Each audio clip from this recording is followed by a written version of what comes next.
कुफर टूटा खुदा खुदा करके इंपोर्टर्स का एहतजाज रंग ले आया। स्टेट बैंक ने दरामदात की पेश की मंजूरी की शर्त खत्म कर दी। मरकजी बैंक की बैंकों को अहम हिदायत जारी, खुराक, दवा साजी, तवानाई, दरामदात को तरजीह दी जाए। स्टेट बैंक के मुताबिक तमाम दरामद कुनंदगान को वन टाइम दरामद की सहूलत फराहम की जाए।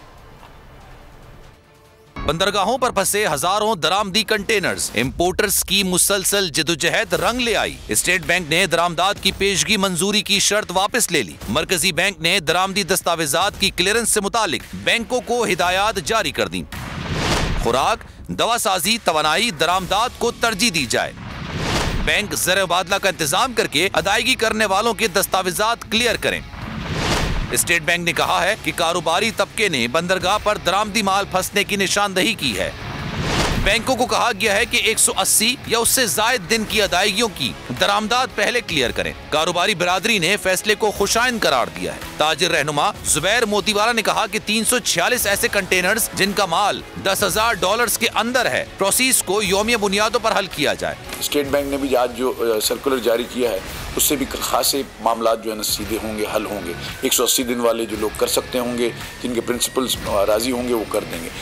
स्टेट बैंक की नई हिदायत के मुताबिक 18 जनवरी तक मंगवाया गया सामान 31 मार्च तक क्लियर किया जाए और सार्फिन को दरामदी सामान खरीदने से पहले इजाजत लेने का पाबंद बनाए।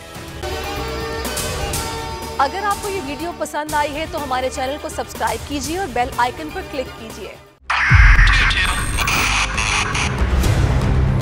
2022 बहुत सारे तोहफे भी देखे गया पाकिस्तान की आवाम को। पाकिस्तान की आवाम को एक तोहफा ये दिया कि आवाम को पता चल गया कि पाकिस्तान का मीडिया क्या है। साल 2022 में सबसे ज्यादा देखे जाने वाला चैनल बोल न्यूज रहा नंबर 1। हमने बहुत सारे शोज और ट्रांसमिशंस की, पूरा साल मुसलसल जदोजहद में निकल गया कि ये वोट ऑफ कॉन्फिडेंस के पीछे कौन लोग थे।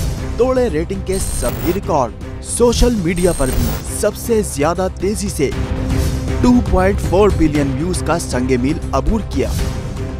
एंकर्स को भी आवाम में सबसे ज्यादा मकबूलियत मिली और सोशल मीडिया पर भी बोल रहा सब पर सब्सक्राइब करें और बेल दबाएं ताकि कोई खबर रह न जाए।